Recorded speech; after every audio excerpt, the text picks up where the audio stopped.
my gosh, such a pleasure to be here. Where's cohort 7? Woo! It's my people. They've adopted me at lunch. I am now part of cohort 7. It's very exciting. Love you guys so much. Yeah, I'm so excited to be here today. This is so exciting. This is a bit of a different talk for me. So I'm really going to try to give you a brief background on how I got to where I am today, because I want to provide the most value possible to all of you, right? So hopefully you'll be able to get some good nuggets and good takeaways from this talk today. And also, feel free to ask questions throughout. Like, I'm a very conversational speaker. Like, we're just going to have fun here. So let's get started. So how the heck did I become the senior SEO scientist at Moz? So this story is quite odd. I graduated from the University of Minnesota with a degree in public relations and could not find a job after college. Like, it was bleak, you guys, it was bad. And after searching and searching and searching, I decided just to pack up my car and to drive out to Colorado and fulfill my lifelong dream of being a snowboard bum. Right, so I do this, and it's awesome. I landed in Breckenridge and found a place and had an awesome season. But after a season, I was kind of like, man, I went to college. I should be doing something more than this. So I connected with a local realtor on Twitter, and he wanted me to start writing listings for him. And through this process, he actually introduced me to HTML, CSS, and your basic SEO. And the second that I learned that we can find out how many times a month people are searching for a particular thing, my life was forever changed. I'm not even joking. I would be out snowboarding with my friends, and I would be on the slopes thinking, how many people a month search for Britney Spears? Like, I just need to know this number, and I would want to go home. Like, I would want to go home and look this stuff up. It became this obsession of mine, and I got in it really, really thick. I thought it was so much fun to make up words on these sort of silly side websites that I would create and rank for them and see how quickly I could get them to index and rank in Google. It was just hilarious to me. And as this became a big game, I sort of continued to up the ante, which I don't suggest anyone get into hacking, right? But it's very accessible. Like, you can find, you can literally, let me flip to this second slide here, if it's working. It's very accessible. You can literally know hardly anything about code and become what's termed a script kiddie hacker. So I would find these programs on Tor, and I would bust into people's websites. I would leave messages in their Google Analytics profiles. I even got onto my neighbor's Wi-Fi and would print funny things when me and my friends were drinking, which is completely inappropriate and totally terrifying. So don't suggest you do those things at all. But what I learned from that was quite a bit, to be honest. So as this became this continued game of, what can I do? How can I get into this stuff? Neither of these are working, guys. We're good, though. We're just going to, they told me, they go, if your slides don't work, they go, just give us a caw. I'm going to be doing that a lot. Here we go. Yeah, and to the next one. Caw. Woo! Yeah. Yeah, perfect. So true developers, kind of, crap on script kiddie hackers, because they're like, you just copy and paste. And yes, I do, or I did, but it's fascinating, the things that you can get into, and it teaches you about tech and about how websites work, really.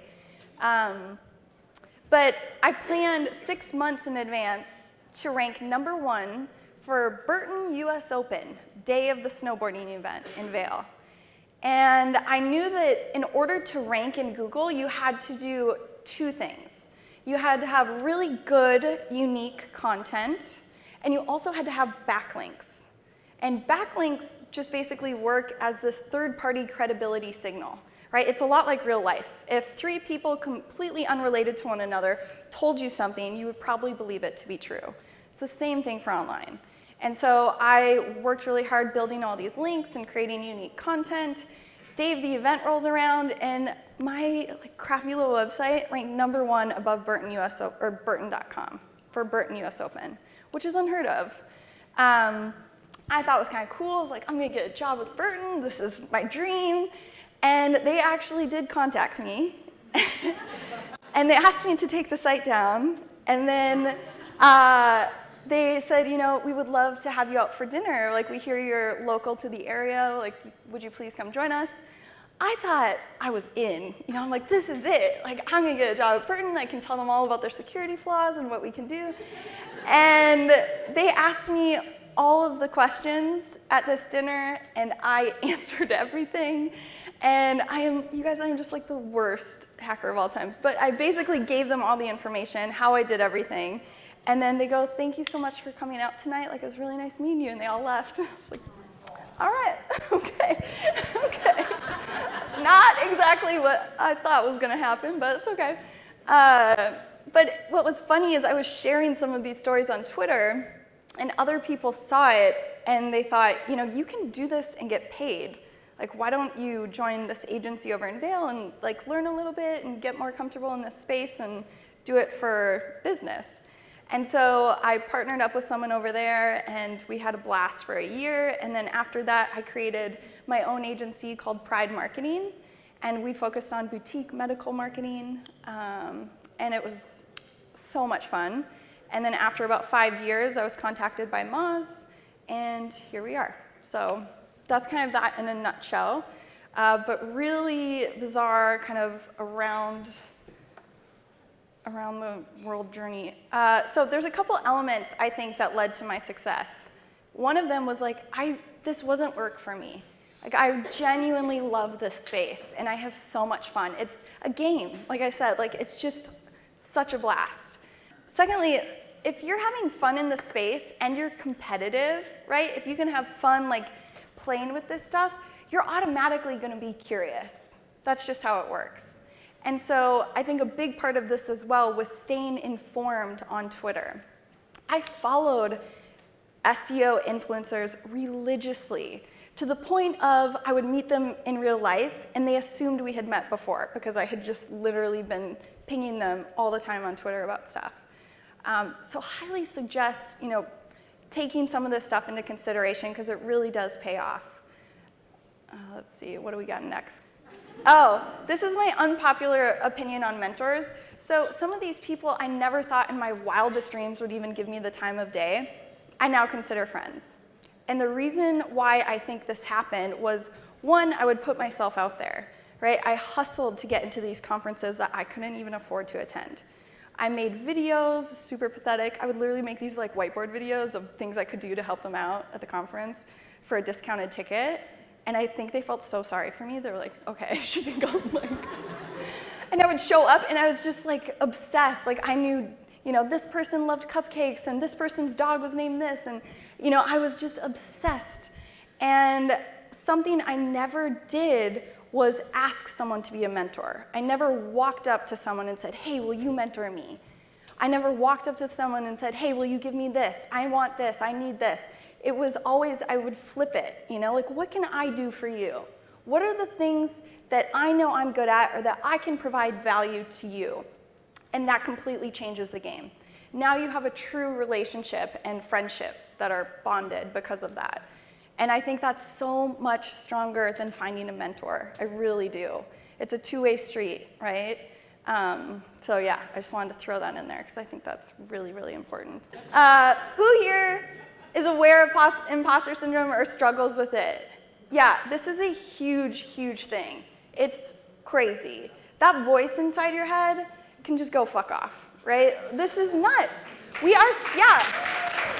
Thank you. We are so mean to ourselves. Seriously, every single day, we are so mean. And we have created these short wires in our brain that repeatedly drill home things that you don't like about yourself. And I like to put it in this perspective of, if you run into a conflict with someone professionally, you might address it once, maybe twice. But when you do something that you don't like, you beat yourself up for it day and day and day and day, right? It's nuts. We have to be kinder to ourselves. And there's a lot of work that we can do even just being aware of it in the first place is so important. Like, that's step one. And I wish this app was still available, but there was this app a couple years ago where you could put in your negative thoughts, and randomly throughout the day, they would text them to you. And I remember sitting in a meeting, because it takes you out of it, and it makes you realize how crazy, your thoughts are not true. They're not true, valid things. They're just thoughts. And so this app removes that element. And I will never forget sitting in this meeting, and I got a ping, and I looked at my phone, and it said, "Your plants are dying because they hate you."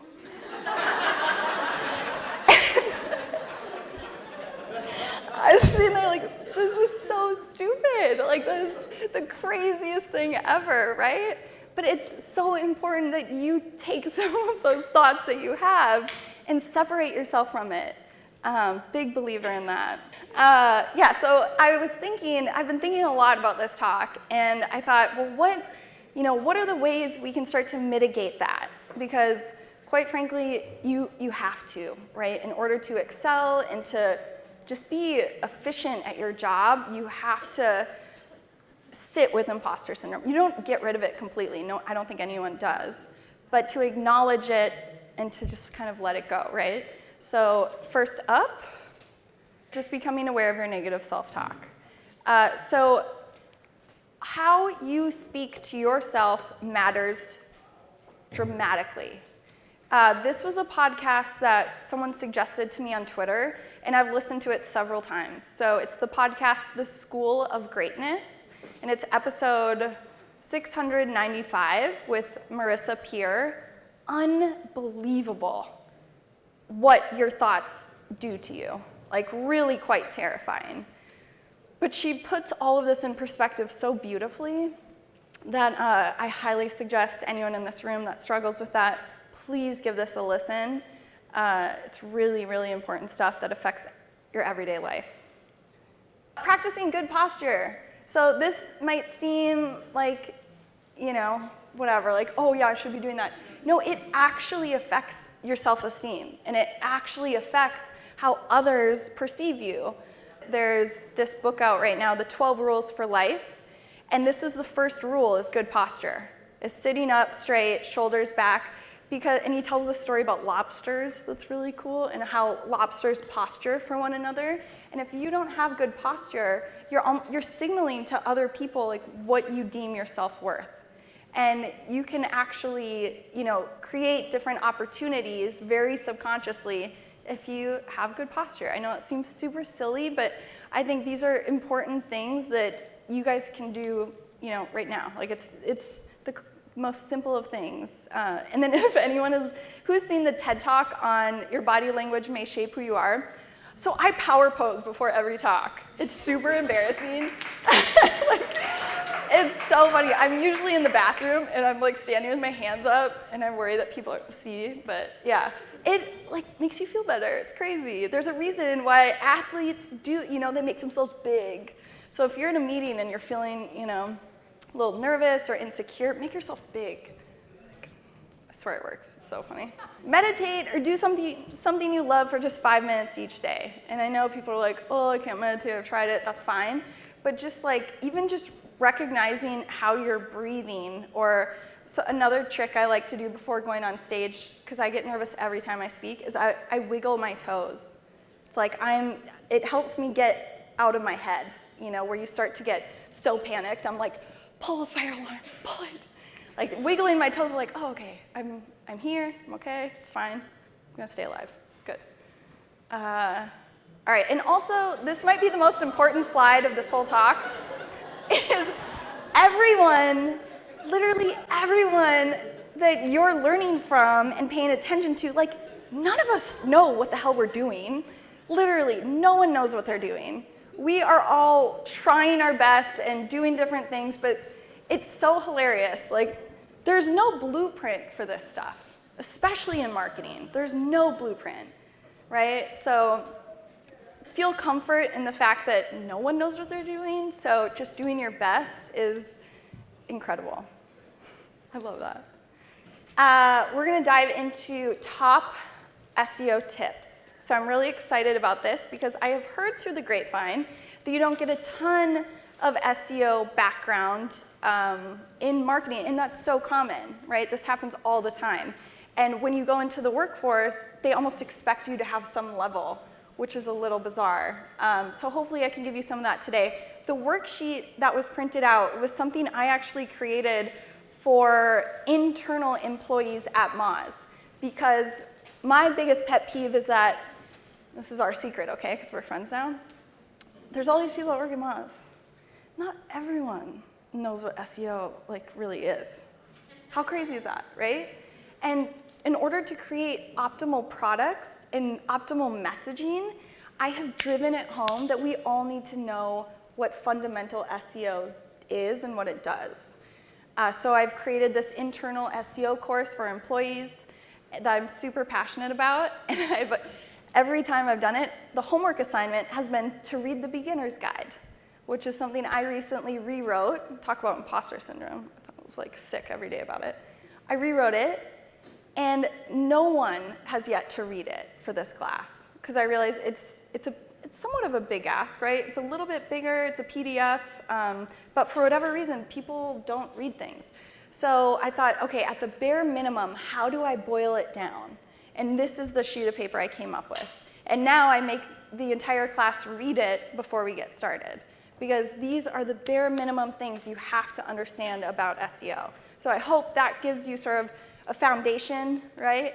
And then we can build upon it here a little bit. So a real brief understanding of what's going on in search, right? Google's always changing, SEO has been changing quite a bit, and you see results like this, right? This is very common, where you see a featured snippet at the top, or a knowledge card, where it sort of answers your request, and then you have these people also ask boxes down below. Now, why are these important to be aware of? A, this answers people's questions. So we're actually seeing a rise in no-click searches, which is mind-blowing for marketers, right? People are searching and they don't even have to click on a website. Google just feeds it to them. And if the person isn't satisfied with that first featured snippet and they go to people also ask, this is providing dynamic questions. So here it was just the first, I think, 3 or 4 questions you see there, not the red box. And when I expanded, where did the name Miami come from? Those second 2 in the red box populated.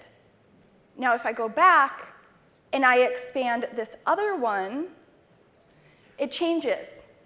So if I expand this, how do I say that? Tamia? Tamiami? Yes. Was not expecting that. Cool. If I expand Tamiami, look what shows up, right? This is Google dynamically populating information it thinks you're looking for in real time. It's mind-blowing, right? They are trying to satisfy the searcher's query without ever having to go to a website. Why? Because they make all their money off of ads, right? They want to be the best search engine in the entire world, and they want to be able to keep you on Google. It's crazy. So us as marketers, we have to think about all this stuff and shape how our strategy comes into play so that we can be competitive in this space. And there's lots of tools that show you what keywords show featured snippets, and people also ask boxes. So this is data that I pulled from Moz. So here you can see that the people also ask boxes in that featured snippet, they were neck and neck for years, kinda, right? They were both elevating at the same rate. But that dynamic element has just exploded. And we see it in around 80% of search results, that those people also ask boxes. Fascinating stuff just to be aware of. So my first tip, when you're thinking about content for a particular product or service or business, one of the first things you should be doing is going to Google, typing in the query, and don't hit enter. See what Google is suggesting. Take note of it. Is there anything interesting? Are you answering these types of queries on your site, right? Where can you sort of capture this audience? And then I used to make my employees type in the alphabet. They would type in Florida International University A, and they'd make notes of anything interesting. Then they'd type in B, make notes of it, all the way to Z. Because this is Google showing what is trending in your area and what is relevant to that keyword. So you should absolutely be aware of what these things are. Google Trends is another thing that's so good to be aware of. So Miami Dolphins is getting more and more popular over time. How cool is that? You can see that in Google Trends. And then you can also put in, a competing football team, and you can see the comparison of searches for each of these teams. Buffalo Bills is a competitor, right? I looked this up last night. Is it not? Are they not? Is this so? I am not great at football. Okay, thank you. But I thought this was kind of cool. Miami Dolphins doing better. It's also really funny to put in different things like Pokemon Go, that just shoot up and go down. But it's good to be aware of what's trending and why. You can scroll down and see all sorts of stuff. My third one is to create content with link intent. So I told you content and links are really what makes SEO powerful. And there is this whole theory that you can target keywords facts, right? You can do your keyword plus facts or statistics, and naturally people will rank or link to you because they want to link to statistic pages. They want to link to facts. And so that in and of itself helps set you up for success because you're already starting to have link intent behind those queries. So that's like kind of a weird thing to think about, but I think it's really important. And fourth, FAQ pages are SEO gold mines. Oh my gosh, these are incredible. So if you can continue to answer in very concise, easy to consume ways the most common questions that people are asking, you're going to continue to get qualified traffic from that. It's a really, really powerful thing to be aware of. And it was funny, over lunch we were talking about, something has to be over 2,000 words. Right?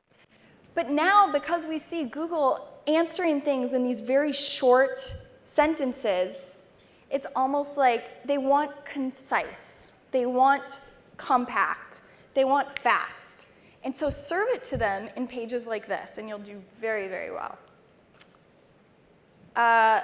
This is one of my favorites. So when working on anything in SEO, and you're working with a writer or content marketer, and you want to rank for a particular keyword, it drives me crazy when people just don't look at search, they just go to their computer and they start to piece something together. Don't even touch the page or a document until you have read every single one of that first page's results. Why? Because you have to create something that's nearly 10 times better to be competitive. And so you have to know what's good on each of these results. Why is Google showing this? Right? What's valuable? Take the most valuable bits and pieces from each. Obviously, like not copying, but taking those elements or that information and make it your own. You absolutely have to do this to be successful in search. And then number 6, this is my own personal theory. If you aren't breaking stuff, you aren't trying hard enough. And I think so many people are afraid to break stuff. And quite frankly, it's one of the best ways to learn. And I highly, highly suggest that you learn how to set up just a basic WordPress site on a server. And we're talking about this a little bit at lunch because they're like, well, how do you figure all this stuff out? I sure as heck wasn't going to do some of these things on a client or on a business I was working with site. I wanted to gain the confidence and the knowledge about it on my own just weird domains. And so if you're able to set something like that up, which quite frankly everyone in this room could easily do, there's lots of server space that's really, really cheap. And just even figuring out how purchasing a domain and how it has to point to your server files that are then pulled out into a browser teaches you the technical fundamentals of how some of this stuff works. And it really lets you level up And something we were talking about at the interview was there's also this element as marketers and as SEOs, you have to communicate effectively with developers to get some of this stuff done. You just have to. So knowing some of these technical things opens up this window to facilitate that connection. And they're gonna have more respect for you. And also, we have so much to learn from developers. I know they get a really bad rap, and it's sort of like marketers, SEOs versus developers. We have so much to learn from them, and they can learn from us as to why we want things a particular way in order to rank. So there's a really beautiful relationship that can be formed if you're willing to put in a couple hours and get your hands dirty and break this stuff. I've broke countless websites I just had to trash because I didn't know what I even did. But it taught me a lot of the things that I know today and that I can now speak quite confidently about. So that's just my personal thoughts on that. I highly suggest you do that to get comfortable and get confident in that space. And then do I have anything else? Was this 6 or 7? I think this might have been it. That's me. Oh, that's funny. Yeah. Cool. I'm so excited for questions. Also, I have to say, you guys are the coolest audience ever. I usually come in to observe speakers before I talk, and you guys are so engaged and awesome and smart, so I appreciate you. Hi again, Hey. from cohort 7. Yeah. Yeah. Thank you for having lunch with us. It was really nice. My question is for someone who is a digital marketer and is wearing so many hats, SEO being one of them. For example, when it comes to SEO audits in our website, what kind of tools do you recommend, especially the ones that are for free or for limited budgets that we can start doing on our own? Yeah, that's a really good question. So over the last even year, I've had new theories about these audits because I've seen so many people invest so much time and so much effort and money into these tools that provide really great information. It's just so much. And I have yet to talk to an SEO who's been able to successfully get all that stuff done. Like I said, and like this one sheet that I provided tries to represent, you have to boil the information down. You have to make it meaningful for the client. So I think the first step is understanding what their business goals are and putting in the work to get to know them and to get to know what they want. One, it creates that trust and credibility, but two, it allows you to really pivot your strategy and your online work to meet that goal. And from there, I mean, there's tons of tools, right? Moz has a really great free trial that I would highly suggest because we've got capabilities that others don't. But one of my other favorite tools is Screaming Frog, but you have to know what to do with that information. It basically crawls your site and provides feedback, similar to its competitor Deep Crawl. They're both super powerful and robust. I'm a big fan of both, to be honest. But from there, it's knowing what to do with that information and really trying to boil it down. You can have all of it in one spreadsheet, but when you're presenting something to the client, I think it's important to try to condense that and to make realistic goals and timelines. Yep. Hi, me again, guys. Best cohort. My first question. No. Hey, if it wasn't for me, your course wouldn't be as hard. I'm just saying. So the first one's kind of like a joke question, because you said that you would kind of like do these little whiteboard things. Did you kind of kick off the trend for Whiteboard Fridays for Moz? Yeah, totally. You did? Oh, it perfect. It was so embarrassing though. It was me in a basement, with it was like this big of a whiteboard. But yeah, I thought it was a funny play off of Whiteboard Friday. Cool. Yeah. And then my serious question is, so for the 5th point, when you have your class kind of like go through like the homepage on, like the first search engine result page, when they're looking up a topic. Yep. Typically, that's like Google serves that to you at a geo related level. Like if you're searching here in Miami, your results are not going to be the same if you were searching in Michigan. So like, what if you have a topic that is like something that's more nationally not necessarily ubiquitous to one location, how do you tell them, hey, pull up first page results for something that ranks for something that's national? That's a really, really good question. I love that you asked that. So for national stuff, I always do incognito, right? It gets you part of the way beyond your personalized local results. And then to also remove that location element. So if you're using Chrome, you can add a profile that doesn't have a location. And sometimes I'll toggle between that to get some of the more national results. But what I think is most interesting about doing that process is we have to remember, Google has all of the world's information, right? Looking at a search result is like peeking through the portal and seeing what people actually want and are clicking on. We know for a fact that Google bumps things up that they're interested in, right? That people are actively clicking on and getting value from. And so if you do a search, you literally get to see the intent behind majority searchers in what they're looking for. An example is like you could create the best article in DIY Halloween costumes, but if you didn't have an image or a video, no way you would show up on #1, because that's all Google provides for that search. So you have to understand the way in which people want to consume that content, and that's why that practice is so important in just wrapping your head around the type of content and what information is baked in there that you can incorporate and do better. Yeah. Thank you for that. Yep. Hi. You were mentioning in your presentation that 2 important elements is content and having links, linking back to your website. Yep. Based on your experience, what are key elements in this process of identifying those websites that could link back to your content, and how to make it happen, because it's hard to achieve that. It's so hard.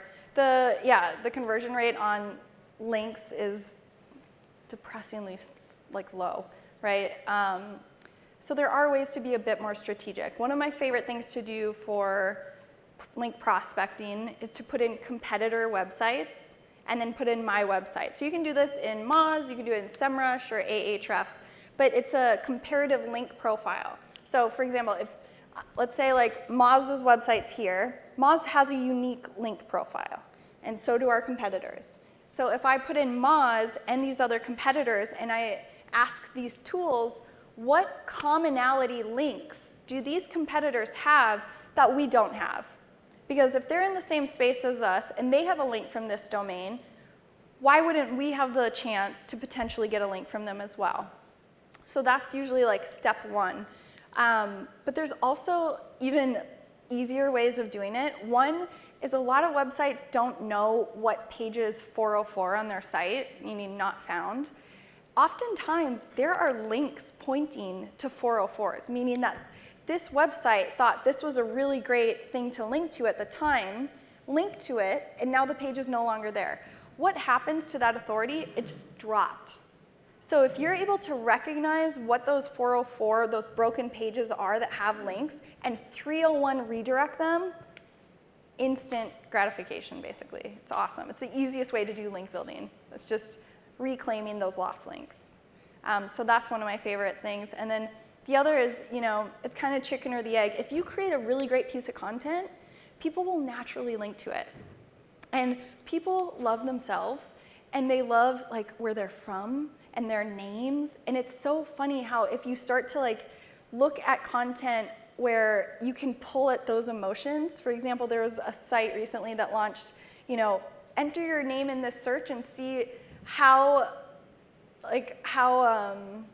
violent you are in arrests, how violent your name is in arrest history.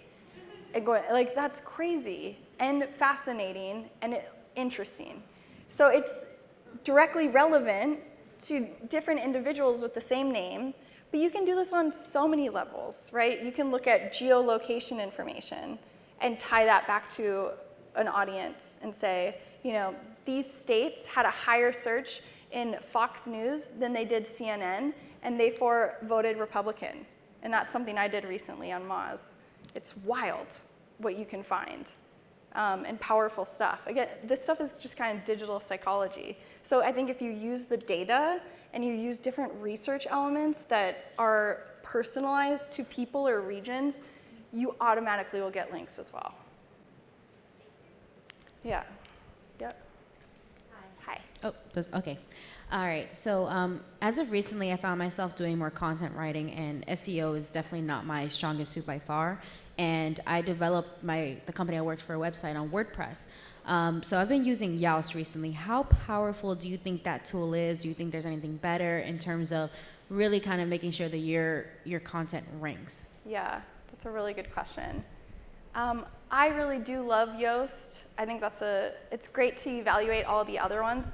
They've come so far, and I know that they also have really great relationships with people in the industry and with representatives at Google. Like, they know what's happening. They're fully aware, and they're preparing for that. So I would, like, if it was me, I would definitely rely on Yoast. But I would also rely on just setting the technical elements up correctly that Yoast can't tap into. Like, Yoast gets you so far. But if you want to do additional things, you have to know how to do them yourself. But yeah, that's a really good question. I would say go with Yoast. Yeah, thank you. Yep. Hi, Kirsten from Cohort 5. I love that there's these cohort groups.